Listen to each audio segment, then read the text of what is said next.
प्रिय विद्यार्थियों नमस्कार. Good morning all of you. In previous video I taught you about basic of exercise 10 straight line in coordinate geometry. Today I am going to teach you about some important or basic formulas of exercise 10 straight line in coordinate geometry. पिछला जो video अपना था उस video के अंदर मैंने आपको कुछ बेसिक बातें एक्सरसाइज 10 स्ट्रेट लाइन और कोऑर्डिनेट ज्योमेट्री के बारे में बताई. आज हम डिस्कस करेंगे, चर्चा करेंगे कुछ बेसिक जो आपने 10th में पढ़ लिए और कुछ इस एक्सरसाइज के फॉर्मूले जिसके आधार पर अपनी एक्सरसाइज 10.1 डिपेंड है. तो सबसे पहले मैं फर्स्ट फॉर्मूला लेता हूं. फर्स्ट आपका है distance between 2 points P x1 y1 and Q x2 y2.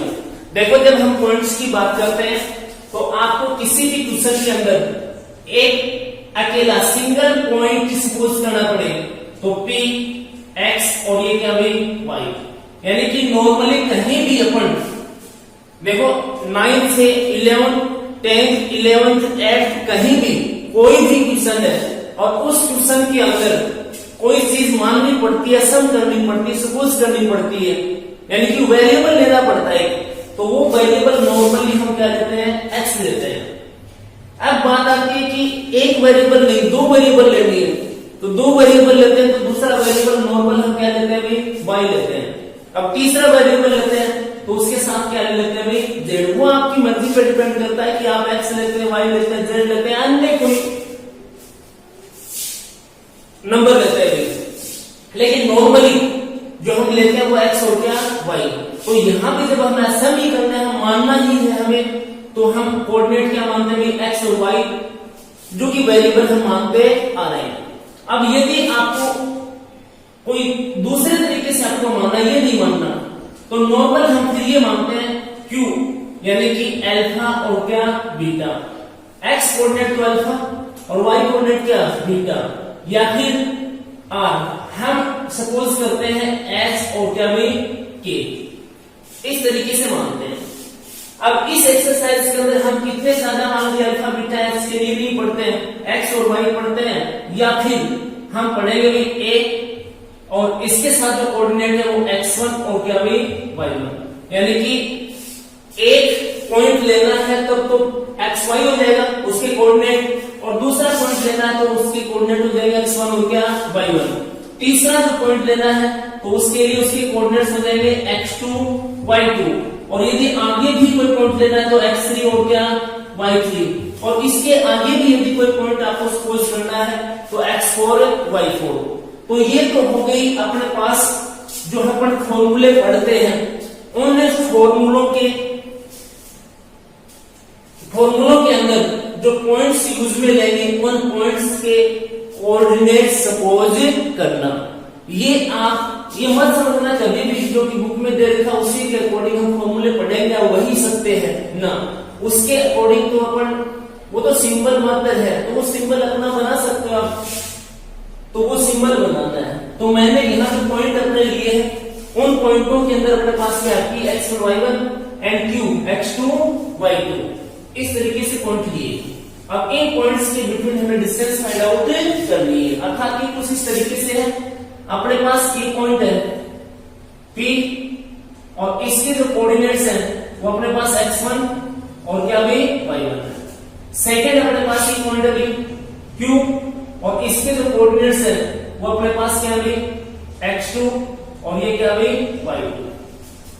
आप इनको क्या करते हैं भाई ज्वाइन करते हैं, तो ये एक डिस्टेंस को दिखाएगा, किसको PQ को. तो हमें ये डिस्टेंस अब फाइंड आउट करनी है. तो अब ये डिस्टेंस आप फाइंड आउट करोगे तो इसको मैं PQ से लिख देता हूं, और ये आपका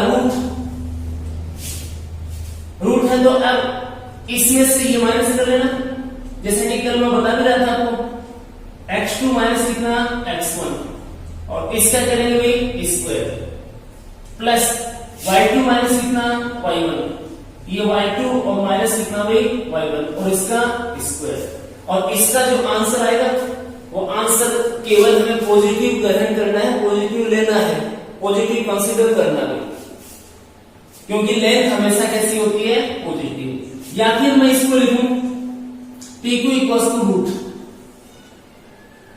ब्रैकेट, इसके अंदर मैंने माइनस कॉमन ले लिया तो अंदर x1 माइनस कितना हो जाएगा, x2 और इसका स्क्वायर प्लस इसको मैं लिख देता हूं y1 माइनस कितना, y2 और यहां माइनस कॉमन ले लिया और इसका स्क्वायर लिख सकते हैं इस तरीके से।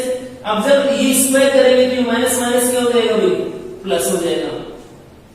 ये बनेगा अपना x1 माइनस कितना, x2 और स्क्वायर प्लस y1 माइनस कितना, y2 और इसका क्या, स्क्वायर। तो कई बार ये होता है कि जैसे 10th क्लास में 9th क्लास में हम ये फॉर्मूला पढ़ते आते हैं और जब हम ये फॉर्मूला लिख देते हैं तो बच्चे कई बार ये देखते हैं कि क्या गलत तो नहीं लिख दिया, तो गलत कुछ नहीं है, इसे माइनस कॉमन लेकर इसको इस तरीके से बना लेते हैं। या फिर जैसे मान लीजिए ये इसमें से माइनस कर देंगे, इसमें से माइनस कर देंगे, माइनस का बचेगा तो स्क्वायर करेंगे तो किसका हो जाएगा, प्लस का हो जाएगा, तो इस तरीके से लिखेंगे। अब बात ये आती है कि ये जो x1 है और ये x2 है, तो यहां जब देखते हैं कि ये जो P पॉइंट है यहां x1 लिखा है और ये Q पॉइंट है, इसका क्या लिखा है, ये x2 लिखा है, तो यानी कि P पॉइंट का x कोऑर्डिनेट और Q पॉइंट का x कोऑर्डिनेट उन दोनों का क्या है, डिफरेंस है। तो इसको यदि आप नोट करना चाहो कुछ इस तरीके से, तो PQ difference between x coordinates of points, यानी कि दोनों जो पॉइंट है उन पॉइंट्स के x कोऑर्डिनेट्स का क्या है, डिफरेंस है और उसका क्या, स्क्वायर। फिर इसे रूट में क्या प्लस डिफरेंस बिटवीन x की जगह क्या हो जाएगा अपने पास y, difference between y coordinates of the given points और उसका क्या, square. Difference between y coordinates of points और इसका क्या भी, स्क्वायर। ध्यान रखना इसी रूट के अंदर है भी, तो ये इसका आंसर हम फाइंड आउट कर देंगे। अब हम बात करते हैं नेक्स्ट फॉर्मूला अपना, the coordinates of A point, यानी कि हमें एक पॉइंट के कोऑर्डिनेट फाइंड आउट करने हैं। डिवाइडिंग द लाइन, अब कंडीशन ये है डिवाइडिंग द लाइन सेगमेंट, वो पॉइंट जिसके कोऑर्डिनेट्स आपको फाइंड आउट करने हैं वो एक लाइन सेगमेंट को क्या करता है, डिवाइड करता है। ज्वाइनिंग द पॉइंट्स, जो लाइन सेगमेंट इन पॉइंट को ज्वाइन करने पर बना है और वो भी इंटरनली इंटरसेक्ट करता है, डिवाइड करता है, और कौन से रेशियो में, m रेशियो n में। क्वेश्चन का मतलब ये है कि आपको एक पॉइंट है और उस पॉइंट के कोऑर्डिनेट्स फाइंड आउट करने हैं। अब वो पॉइंट है कहां पे स्थित है, उसके लिए ये कह रहा है कि वो जो पॉइंट है वो एक लाइन सेगमेंट को क्या करता है, लाइन सेगमेंट को डिवाइड करता है। तो पहले हमें लाइन सेगमेंट बनाना पड़ेगा। अब लाइन सेगमेंट बनाना पड़ेगा तो वो लाइन सेगमेंट बनता कहां है, वो कह रहा है कि कोई दो पॉइंट है, P क्या है, Q है, उनको ज्वाइन करने पर बनता है। तो कुछ इस तरीके से अपने पास लाइन सेगमेंट हो जाएगा, जैसे P पॉइंट है x1 और क्या भाई y1, और ये आपका Q पॉइंट है x2 और ये क्या y2। तो ये P और ये Q, यहां Q है, यहां क्या है P, इन दोनों को जब ये ज्वाइन करते हैं अपन तो ये अपना लाइन सेगमेंट बन गया। अब इस लाइन सेगमेंट को वो m रेशियो n में क्या करता है, डिवाइड करता है। तो एक साइड का तो m हो जाएगा भाई और एक साइड का क्या हो जाएगा n, यानी कि m रेशियो n, ये m ले लेता हूं और ये n ले लेता हूं और ये पॉइंट ले लेता हूं r, जो कि हमें फाइंड आउट करना है, और उसके कोऑर्डिनेट्स क्या भाई xy। पॉइंट फाइंड आउट करने का मतलब होता है उस पॉइंट के कोऑर्डिनेट्स फाइंड आउट करना। पॉइंट फाइंड आउट करने का मतलब उस पॉइंट के निर्देशांक ज्ञात करना। तो अब हम इस पॉइंट के यानी कि r के निर्देशांक ज्ञात करेंगे। तो r के निर्देशांक ज्ञात करेंगे तो r का निर्देशांक x है। तो x इक्वल टू हमें ये रेशियो m, इस m को इस x2 से मल्टीप्लाई कर देना है। m x2 प्लस फिर n को x1 से n x1 और नीचे ये जो रेशियो है इसका सम। y जो कोऑर्डिनेट है इसके लिए वही m y2 plus n y1, इसमें y कोऑर्डिनेट्स यूज में जाएंगे और नीचे m प्लस कितना हुई n, और फिर अपने पास ये जो r है ये r कुछ इस तरीके से हो जाएगा m x2 plus n x1 upon m plus कितना n, और ये होगा भाई m y2 plus n y1 upon m plus n। ये अपने पास ये जो पॉइंट r है इस r के कोऑर्डिनेट्स हो जाएंगे जब ये r PQ पॉइंट्स को ज्वाइन करने वाले लाइन सेगमेंट को m रेशियो n में इंटरनली यानी कि अंदर क्या करें डिवाइड करें। अब यही बात एक्सटर्नल के लिए आती है। यदि एक्सटर्नल करेंगे यहां इंटरनल की जगह क्या करेंगे अपन एक्सटर्नल डिवाइड करेगा। एक्सटर्नल डिवाइड करेगा तो भाई यहां माइनस आएगा, यहां क्या आएगा माइनस, ये माइनस और ये भी क्या आता है माइनस आता है। ये अपने यूज में नहीं आता है, इस बुक में अपने पास है भी नहीं 11th वाले में, ये तुम्हारे पास 10th की बात है। 10th में यूज में आया है और 10th में आपने इसके ऊपर क्वेश्चन भी करे हैं। आपने केवल एक क्वेश्चन में ये यूज में आएगा तो मैं इसी के अकॉर्डिंग चलूंगा। अब इनके ऊपर आप एग्जाम्पल लेना चाहें तो एग्जाम्पल ले सकते हैं, बाकी हमने 10th क्लास में इनको अच्छे तरीके से पढ़ लिया। नेक्स्ट अभी जो हमने फॉर्मूला पढ़ा है इंटरनल डिवीजन का, उसमें एक स्पेसिफिक कंडीशन या एक स्पेशल केस बनता है। यदि उसी के अंदर आपका ये जो m रेशियो n हम लिखते हैं इसके अंदर n इक्वल्स टू n हो जाए तो इसका आंसर क्या बनेगा, n इक्वल्स टू क्या हो जाए n। तो जैसा कि हमने x फाइंड आउट किया था, x n x2 और प्लस n x1 अपॉन कितना m plus n, and y equals to m y2 और प्लस n y1 और इक्वल अपॉन कितना हुई m प्लस n। ये तो r कोऑर्डिनेट में x की वैल्यू और ये किसकी वैल्यू थी y की वैल्यू। तो अब ये कह रहा है कि m इक्वल टू क्या है n, यानी कि m की जगह आप n पुट कर सकते हो, n की जगह कितना m। तो फिर ये बनेगा आपका x equal to m x2 plus m x1 upon m plus कितना n। हमने m इक्वल टू n यानी कि जहां n लिखा वहां भी कितना पुट कर दिया n, या फिर n पुट कर लेना कोई बात नहीं। तो y equal to m y2 और प्लस कितना m y1 अपॉन m और प्लस कितना n।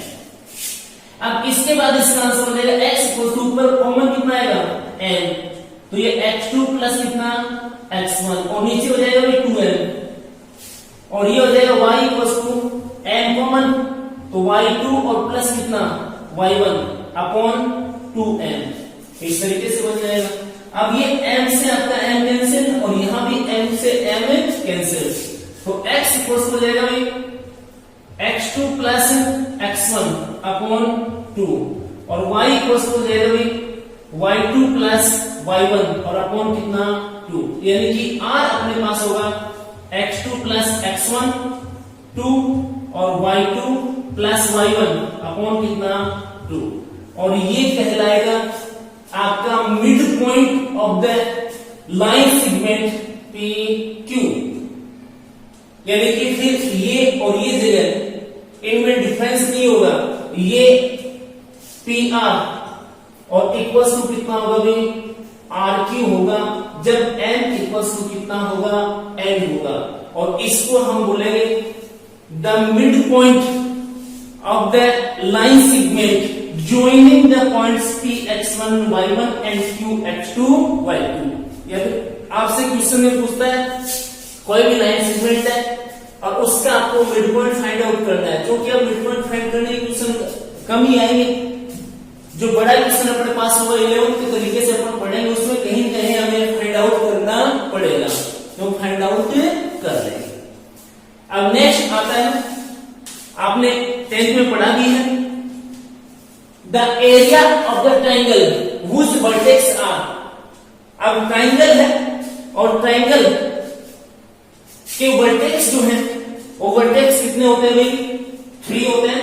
तो मैंने 3 वर्टेक्स सपोज कर लिए P और उसके कोऑर्डिनेट्स के x1 y1, Q x2 y2 और R x3 y3।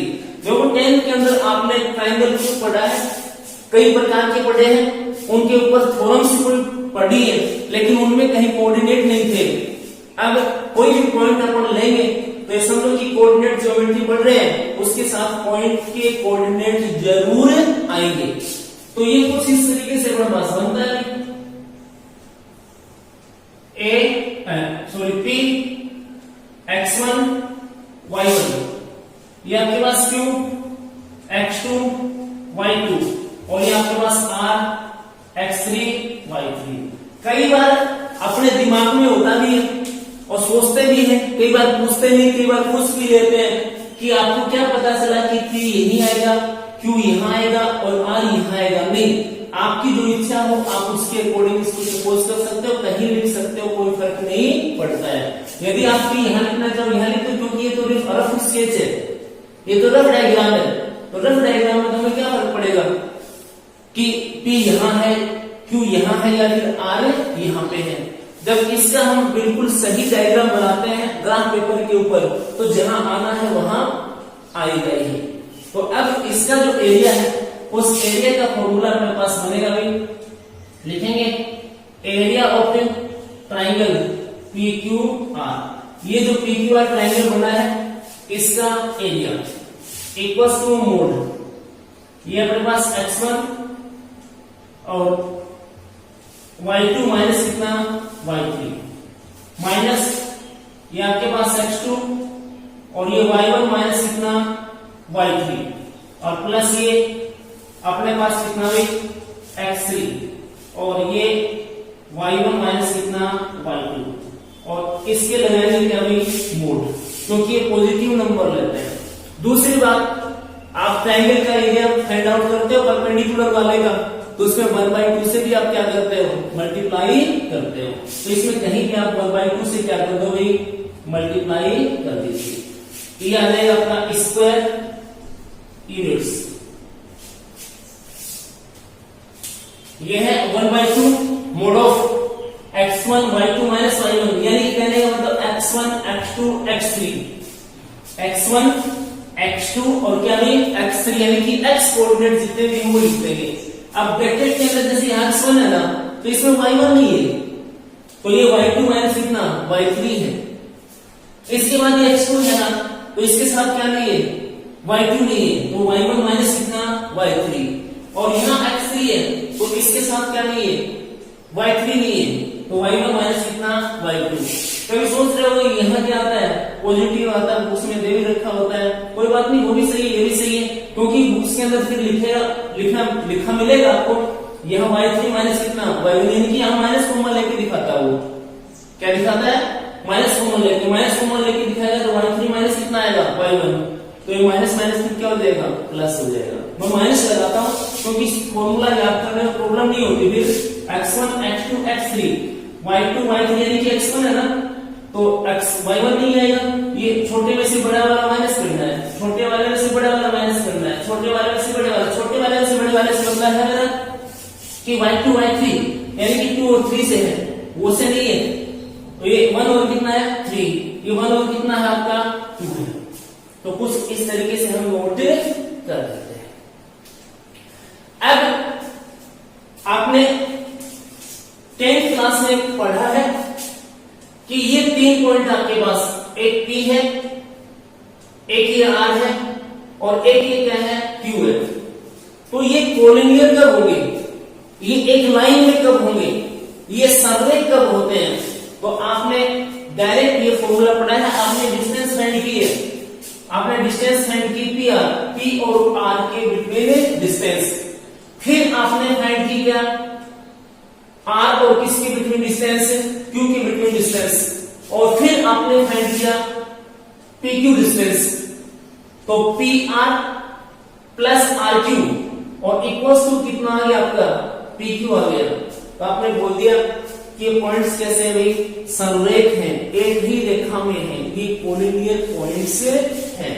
अर्थात प्रीवियस क्लास के अंदर आपने जो कोलिनियरिटी का फॉर्मूला पढ़ा था वो ये पढ़ा था भाई P, यहां से बता रहा हूं आपको PR, ठीक है, प्लस ये RQ और इक्वल्स टू PQ, ये PQ। यदि ये इक्वल है, इस तरीके से बन जाता है अपना, तो ये point PQ and R collinear, क्या है ये कोलिनियर पॉइंट्स हैं। कैसे पॉइंट है भाई, कोलिनियर पॉइंट्स हैं। और यदि ऐसा नहीं है तो कोलिनियर पॉइंट नहीं है। अब अपने पास इसकी दूसरी डेफिनेशन आ जाएगी। अब यहां से मान लीजिए ये एरिया जो है, ये एरिया कितना आ जाए, 0 आ जाए। इस ट्राइंगल का एरिया क्या आ जाए, 0। तो ट्राइंगल का एरिया 0 कब आएगा, जब ट्राइंगल बनेगा ही नहीं। और बनेगा कब नहीं, जब PQR तीनों की तीनों पॉइंट्स क्या हो गई, एक लाइन में हो। किसमें हो, एक लाइन में। जैसे मान लीजिए एक पॉइंट P यहां, एक यहां और एक Q यहां।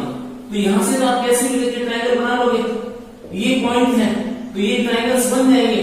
लेकिन यदि इस तरीके से एक पॉइंट यहां पर, एक पॉइंट यहां पर और एक पॉइंट यहां पे, तो इनमें आप किसी भी तरीके से इनका ट्रायंगल नहीं बना सकते।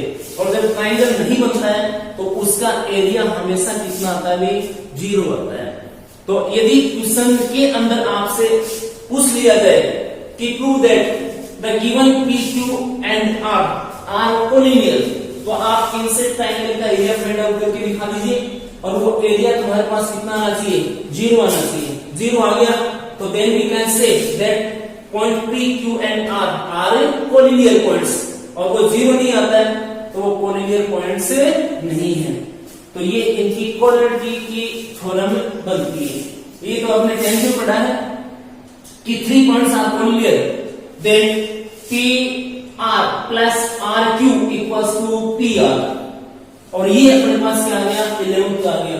11th में और भी अपने पास आएंगे इसी तरीके के, लेकिन जो एक्सरसाइज पढ़ेंगे हम उसी एक्सरसाइज का पहले या उसी एक्सरसाइज के अकॉर्डिंग फॉर्मूला हम यूज में लें। Now taking first important rule of class 11th और एक्सरसाइज नंबर 10 स्ट्रेट लाइन।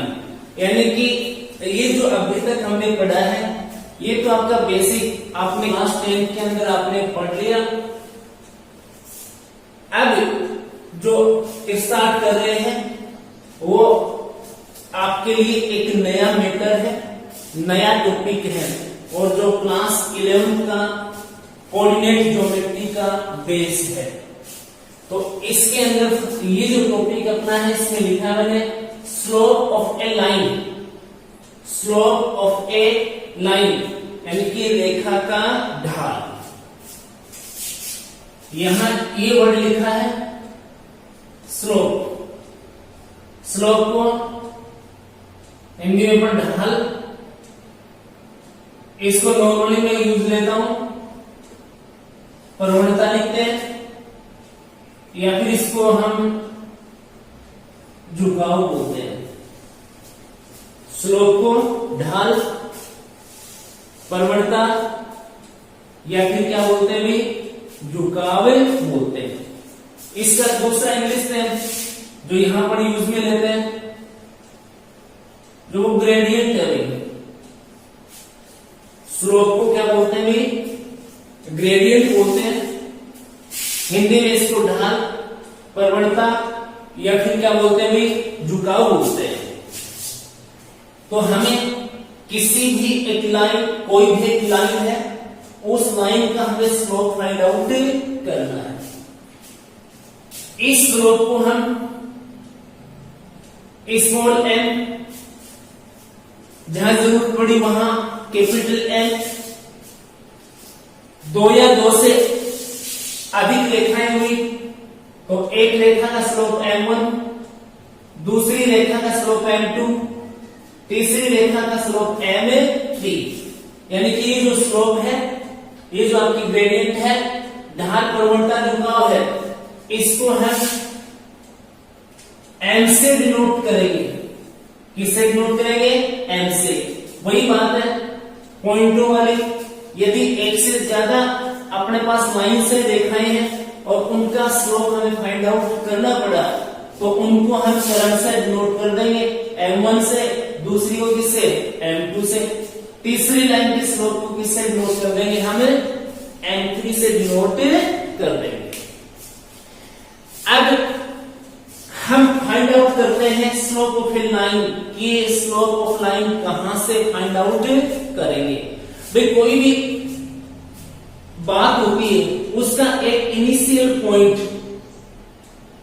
तो बनता ही है। मैं करने के लिए हमें कोई न कोई इनिशियल पॉइंट तो मिलना चाहिए, या कोई भी एक नॉर्मल हम एग्जांपल लें। उस नॉर्मल एग्जांपल में मैं कह दूं कि ये आपके पास पॉइंट P है और इसके कोऑर्डिनेट्स x और क्या भाई? y। तो इसकी डिस्टेंस फाइंड आउट कीजिए। अब इसकी डिस्टेंस भी कहां से फाइंड आउट करनी है? अभी यहां से फाइंड आउट करनी है कि यहां से करनी है कि यहां से करनी है कि यहां से करनी है? कोई ना कोई इनिशियल पॉइंट तो होगा ही, तभी तो हम डिस्टेंस फाइंड आउट कर पाएंगे, नहीं तो नहीं कर पाएंगे। भाई यहां से कोई पॉइंट देगा, ठीक है, और फिर हम इस पॉइंट से इस पॉइंट की डिस्टेंस फाइंड आउट करके दिखा देंगे। लेकिन जब अपने पास ये पॉइंट ही नहीं है तो इसकी डिस्टेंस हम कहां से फाइंड करें? कोई कहां से फाइंड करेगा, कोई कहां से फाइंड करेगा? तो ऐसा कुछ नहीं होता। तो इसके लिए अब हमें जो लाइन का स्लोप फाइंड करना है, तो ये जो लाइन का स्लोप हम फाइंड आउट करेंगे, इसके लिए कोई इनिशियल पॉइंट तो अपने पास मिलना ही चाहिए। तो यहाँ पे अपने पास यही है कि ये तो अपने पास क्या भाई? एक ओरिजेंटल एक्सिस लाइन है जिसको हम नेम देते हैं एक्स बेस, ठीक है, और ये इसके वर्टिकल या परपेंडिकुलर लाइन है जिसको हम y और क्या y बेस। ये जहां एक दूसरे को इंटरसेक्ट करते हैं वहां हम इसको ओरिजिन पॉइंट से डिनोट करते हैं, जिसके कोऑर्डिनेट्स क्या होते हैं? 0 0 होते हैं। अब कोई एक लाइन यहां लिखा है स्लोप ऑफ ए लाइन, एक लाइन का स्लोप फाइंड करना है, तो कोई लाइन तो होगी ना, कहीं कहीं तो उसको ड्रॉ करेंगे हम, कहीं कहीं तो उसको हम बनाएंगे तो फिर बना लो, यहां बना के दिखा देता हूं आपको। ये लाइन है, इस लाइन का हमें स्लोप फाइंड आउट करना है। तो इसका जो बेस है आपका, वो बेस आपको ये लेना पड़ेगा एक्स एक्सिस जो है, ये इसके बेसिस के ऊपर हम ये जो लाइन L है, इस लाइन L का हम स्लोप फाइंड आउट करेंगे। इसका झुकाव, इसकी प्रवणता हम ज्ञात करेंगे। तो इसके लिए सबसे पहले आपको देखना है कि ये एंगल कितना है, यानी कि एक्स एक्स के साथ ये एंगल कितना फॉर्म करती है। तो मैं लिख देता हूं, ये थीटा फॉर्म कर देती है, मान लेता हूं। और यहां जो एंगल है फिर ये कितना होगा, ये आपको पता है 180, और माइनस कितना होगा भाई? थीटा होगा फिर। तो अब झुकाव किससे कितना झुकाव है? जैसे आप 10th में वो लेदर वाले क्वेश्चंस पढ़ते हैं, सिटी वाले जो लास्ट में क्वेश्चन एक्सरसाइज अपने ट्रिग्नोमेट्री वाली, उसी के अकॉर्डिंग आप इसमें ये थीटा है, तो ये तो आपके पास ये जो लाइन है, इस लाइन का ये जो थीटा है, ये आपका मेजर करना है। और ये जो थीटा है इस लाइन के अकॉर्डिंग इंक्लिनेशन है आपका, ये क्या है? इंक्लिनेशन है, और ये मेजर करेंगे तो फिर आपका स्लोप जो है वो आपका आ जाएगा tan थीटा के अकॉर्डिंग। ये आपका स्लोप है। और ये जो एंगल है थीटा, ये एंगल आपको मेजर करना है एंटी क्लॉकवाइज। ये जो थीटा हमें मेजर करना है, ये थीटा हमें मेजर करना है एंटी क्लॉकवाइज। और इस थीटा की वैल्यू आपके पास होगी 0 और इसके इक्वल, और 0 से बड़ी 180 इसके इक्वल और इससे छोटी। ये थीटा की आपको वैल्यू लेनी है। लेकिन ध्यान रखना, ये जो थीटा हम लेंगे ये थीटा एक्स एक्सिस के साथ लेंगे और एक्स एक्सिस के साथ भी इसको एंटी क्लॉकवाइज मेजर करेंगे। किधर मेजर करेंगे इसको? एंटी क्लॉकवाइज मेजर करना है। ये जरूरी मैंने आपको इस फर्स्ट क्वाड्रेंट में दिखाया, इसको आप यहां दिखा सकते हो यहां पे। तो एंगल यही मेजर करना है। इसी साइड से कोई भी लाइन है और इसका जो स्लोप आएगा वो दो आएंगे, एक तो इसके अकॉर्डिंग आएगा और एक इसके अकॉर्डिंग आएगा। तो हमें ये तो है आपका एक्यूट एंगल के अकॉर्डिंग, और ये 180 वो एक्यूट एंगल इसमें से माइनस कर देंगे, उसके अकॉर्डिंग बनेगा। Slope of the X axis and slope of the Y axis. X axis का स्लोप और वाई एक्सिस का स्लोप। एक्स एक्सिस और वाई एक्सिस का स्लोप फाइंड आउट करने के लिए अपने पास वही x, ये x डैश है y और ये y डैश और ये ओरिजिन। अब हमें x एक्सिस का स्लोप फाइंड करना है और अपने पास जो फॉर्मूला है, तो फॉर्मूला तो m इक्वल्स टू कितना है? tan थीटा है। तो हमें जरूरत पड़ेगी किसकी? थीटा की। Theta is the inclination of line. यहां x एक्सिस है तो x एक्सिस का क्या है? इंक्लिनेशन है।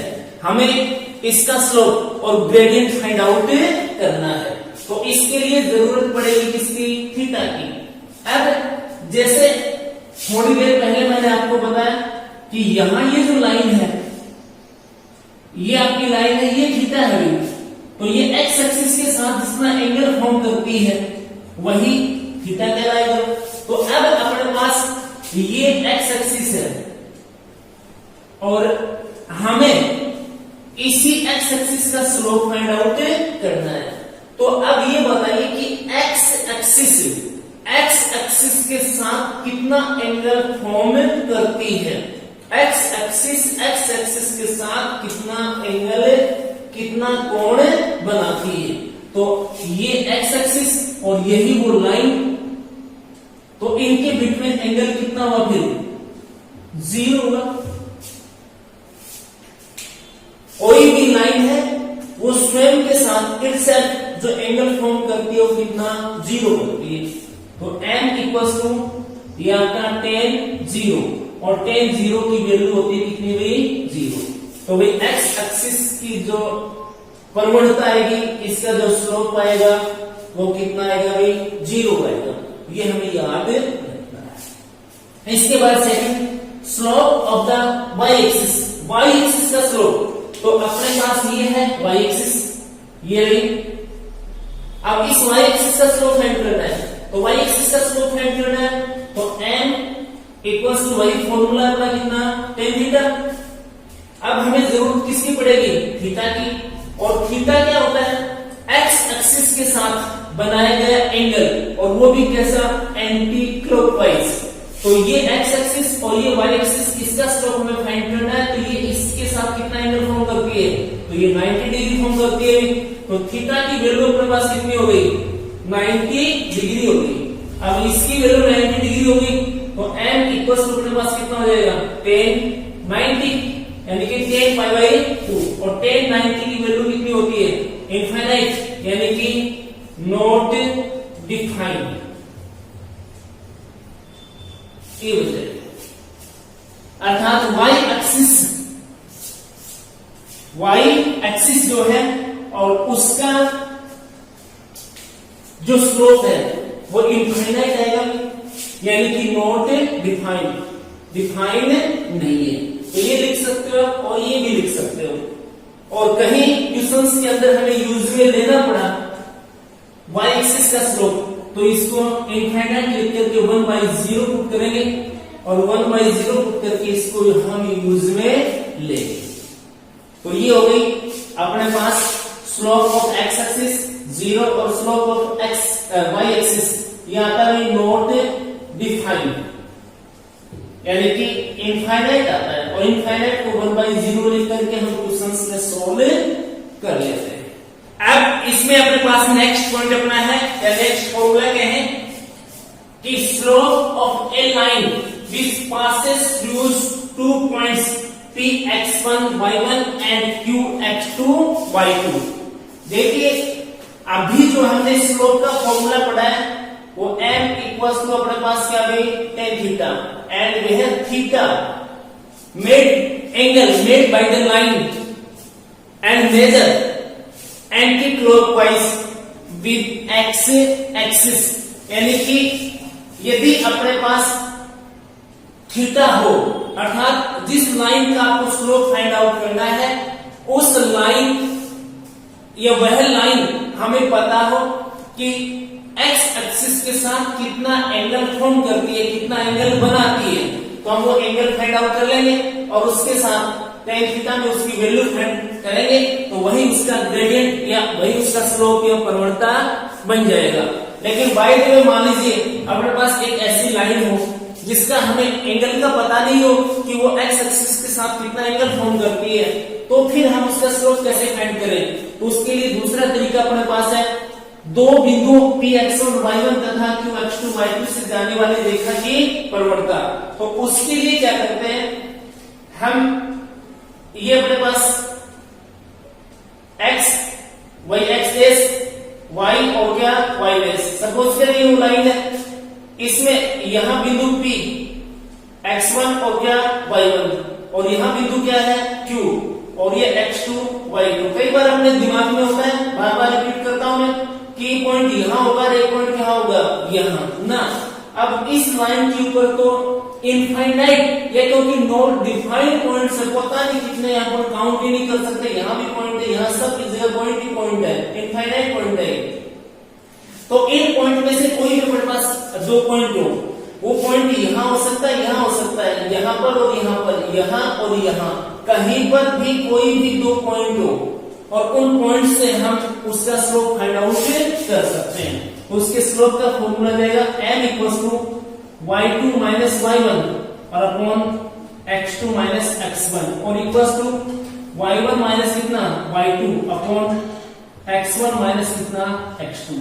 तो इसमें तो कोई फर्क नहीं पड़ता है, इसमें y2 माइनस y1 और x2 minus x1 minus common ले लेंगे, ऊपर माइनस कॉमन ले लेंगे तो माइनस माइनस कैंसिल हो जाएगा, नीचे भी कॉमन ले लेंगे और ये फॉर्मूला अपने पास बनता है।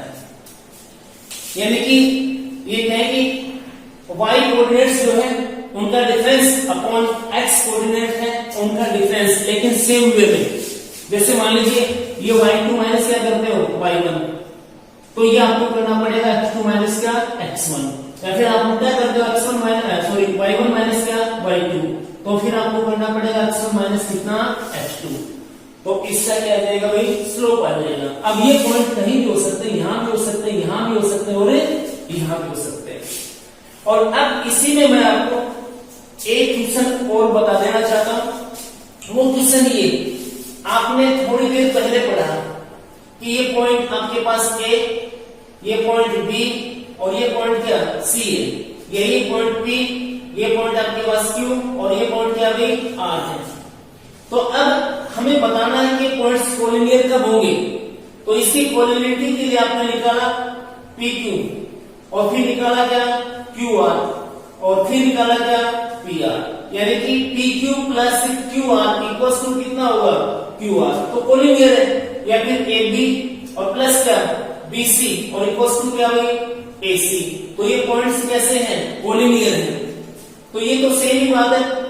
फिर मैंने दूसरा पॉइंट आपको ये बताया कि जब कोई ट्रायंगल है और उस ट्रायंगल का एरिया कितना होगा भाई 0 होगा, तो भी वो तीनों पॉइंट ए बी सी और पी क्यू आर वो कैसे होंगे भाई कोलिनियर होंगे। तो दूसरा पॉइंट हो गया। अब आपके पास स्लोप आ गया, अब स्लोप आ गया तो तीसरा पॉइंट यहां से नोट करेंगे हम 3 पॉइंट्स की कोलिनियरिटी का पॉइंट। अब 3 पॉइंट्स कोलिनियर कब होंगे, जैसे मान लीजिए आपने 2 पॉइंट तो ये ले लिए, एक पी हो गया और एक क्या हो गया क्यू, एक पॉइंट क्या हो गया आर। अब यहां से देखिए, अब हम स्लोप फाइंड करते हैं, पी क्यू का स्लोप, यानी कि पी और किसका क्यू का, पी और क्यू से स्लोप आएगा, तो ये आंसर आ जाएगा। अब आपके पास पी और किससे फाइंड करें, आर से फाइंड करें, क्योंकि वो भी इसी लाइन के ऊपर है, तो इससे फाइंड करें, तो ये पी आर का स्लोप आ जाएगा। इसके बाद हम फाइंड करें किसका, आर क्यू का, या कोई भी 3 स्लोप हो गए आपके पास, 3 स्लोप में कोई 2 स्लोप फाइंड कर लेना, और यदि वो इक्वल आ जाए, क्या जाए वो इक्वल, तो इट मींस वो लाइन कैसी है, ये पॉइंट्स कैसे भाई कोलिनियर पॉइंट्स हैं। स्लोप ऑफ ए, ये लिखें स्लोप ऑफ ए लाइन, यहां से R P equal slope of A line, ये ले लेंगे पी क्यू, और दूसरा स्लोप ऑफ लाइन ये आर क्यू, इनका स्लोप तुम्हारे पास क्या आ जाए इक्वल आ जाए। तो ये लाइंस कैसी हुई, ये दोनों पॉइंट्स कैसे हुई कोलिनियर पॉइंट है। कोलिनियर पॉइंट ऐसे है कि इनमें जो क्यू है ये कॉमन आता है, नहीं तो ये आता है किसके लिए पैरेलल के लिए, किसके लिए आता है भाई पैरेलल के लिए आता है। चलो इसके बाद बढ़ते हैं आगे। आगे है condition for parallelism of lines, यानी कि 2 रेखाओं के, या 2 से ज्यादा हो सकते हैं, हम केवल 2 के लिए पढ़ रहे हैं, 2 रेखाओं के परस्पर समांतर होने की कंडीशन, 2 रेखाओं के परस्पर समांतर होने की कंडीशन। अब समांतर कोई 2 रेखाएं होंगी, तो ये थीटा है, तो ये भी कितना होना चाहिए थीटा ही होना चाहिए, तभी दोनों की दोनों क्या होंगी बराबर होंगी। तो यहां पैरेलल के लिए कंडीशन है तुम्हारी m1 इक्वल्स टू क्या m2, m1 equals to m2 का मतलब slope of first line, slope of first line equals to slope of second line, slope of first line equals to slope of second line, यानी कि first line का जो slope है ढाल है वो सेकंड लाइन के स्लोप के क्या होगा इक्वल। तो वो लाइंस कैसी होंगी पैरेलल होंगी, वो लाइंस कैसी होंगी भी समांतर, नहीं तो समांतर नहीं होगी। इसके बाद है condition for perpendicularity of lines, 2 रेखाओं के परस्पर लंबवत होने का प्रतिबंध। तो लंबवत होने के लिए भी m1 इंटू m2 और इक्वल्स टू किसके होना चाहिए भी -1 के।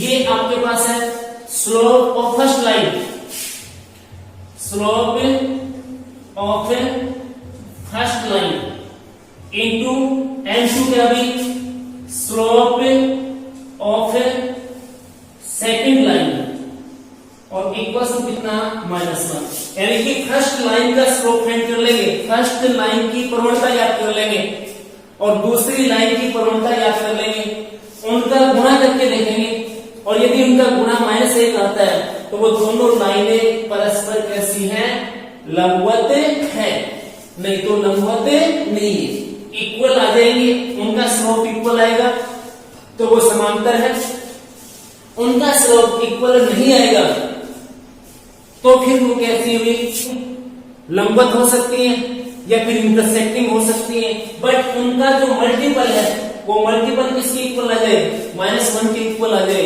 इट मींस वो लाइंस कैसी हुई परपेंडिकुलर है। अब इसके अंदर आपके पास एक फॉर्मूला एंगल बिटवीन 2 लाइंस, 2 लाइनों के बीच में क्या हुई एंगल का बच गया। वो मैं लिख दूंगा। आपको अभी मैंने 2 वीडियो बना करके दे दिए हैं। फर्स्ट वीडियो के अंदर बेसिक है और दूसरे वीडियो के अंदर जो 10.1 अपनी है उसके अंदर जो फॉर्मूलाज यूज में होंगे वो फॉर्मूले हमें याद करने हैं। और नेक्स्ट जो वीडियो यानी कि थर्ड वीडियो जो अपना बनेगा उसके अंदर हम अब 10.1 है उसके क्वेश्चन सोल्व करेंगे। तब तक आप ये फर्स्ट वीडियो और सेकंड वीडियो इनके अंदर जो फॉर्मूले अपने पास हैं उन फॉर्मूलों को बिल्कुल अच्छी तरीके से याद करना। That's it.